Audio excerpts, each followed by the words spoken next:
آپ نے سنا ہوگا حضور نے سورہ رحمان کے بارے میں فرمایا ہے، سورۃ الرحمن عروس القرآن.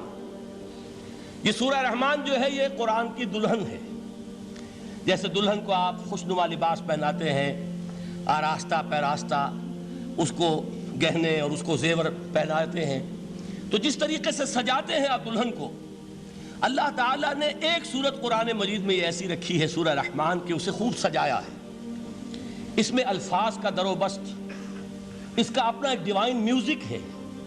وہ تو اللہ تعالیٰ قراء جو ہے خاص طور پر مصر کے قراء، اللہ تعالیٰ ان پر رحمت نازل فرمائے، ان کی خطاؤں سے درگزر کرے.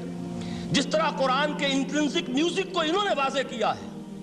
واقعہ یہ ہے کہ اگر یہ لوگ نہ ہوتے، شیخ عبد الباسط محمد عبد الصمد، شیخ محمود خلیل الحصری، یہ لوگ کہ جنہوں نے قرآن کے اس غنا میوزک، یہ لفظ جو ہے آپ حیران نہ ہو کہ میں یہ کوئی شاید توہین کر رہا ہوں قرآن کی، حضور نے یہ لفظ استعمال کیا ہے. تغنو، اس قرآن کو اچھی سے اچھی خوشلہانی کے ساتھ پڑھو.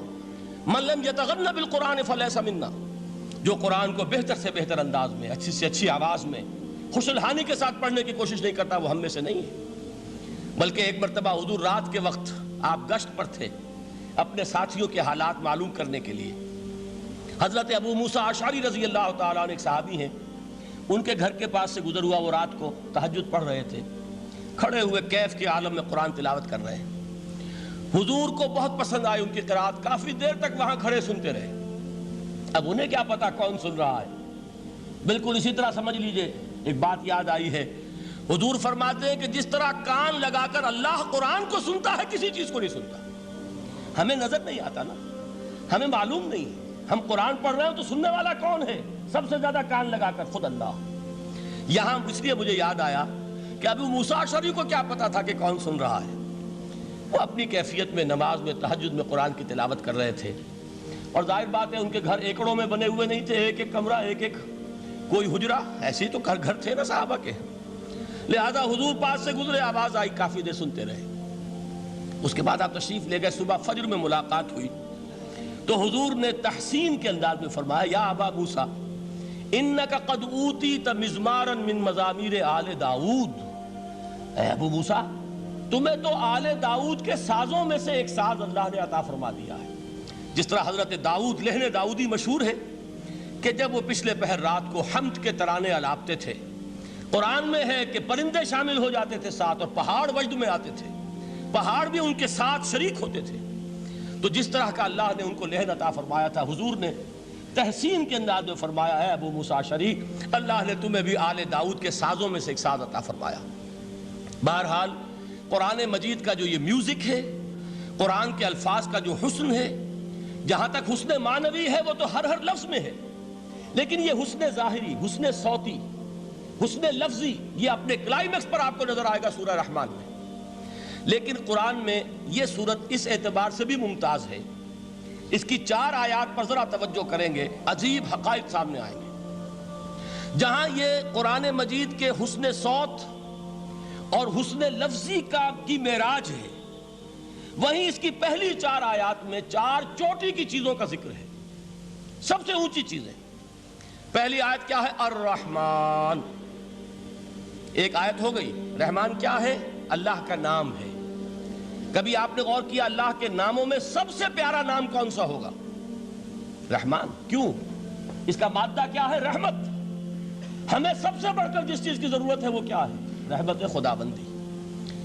نام اچھی طرح سن لیجئے اس حضور کے قول کو. حضور فرماتے کوئی شخص جنت میں مجرد اپنے عمل کی بنیاد پر داخل نہیں ہو سکے گا جب تک کہ رحمت خداوندی دستگیری نہ کرے. کسی صحابی نے بڑی ہمت اور جرأت کا ثبوت دیا کہ پوچھ لیا، کیا حضور آپ بھی؟ جب آپ نے فرمایا کوئی شخص داخل نہیں ہو سکتا جنت میں محض اپنے عمل کی بنیاد پر جب تک کہ رحمت خداوندی جو ہے وہ دستگیری نہ فرمائے. پوچھا گیا کیا آپ بھی؟ آپ نے فرمایا ہاں میں بھی.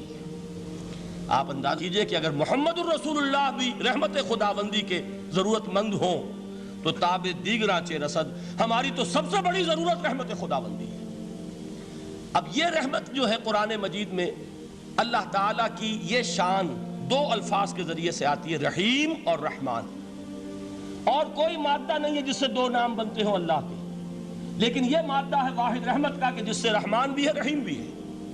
رحیم صفت مشبہ ہے، رحمت دائم ہو جائے گی، مستقل ہوگی تو رحیم کہیں گے، اور رحمان اس میں رحمت کی ہے وہ شان ہے کہ جیسے ٹھاٹھے مارتا ہوا سمندر ہو، ہیجان کی کیفیت، طوفانی کیفیت، رحمت خداوندی کا طوفانی جوش، وہ ہے رحمان۔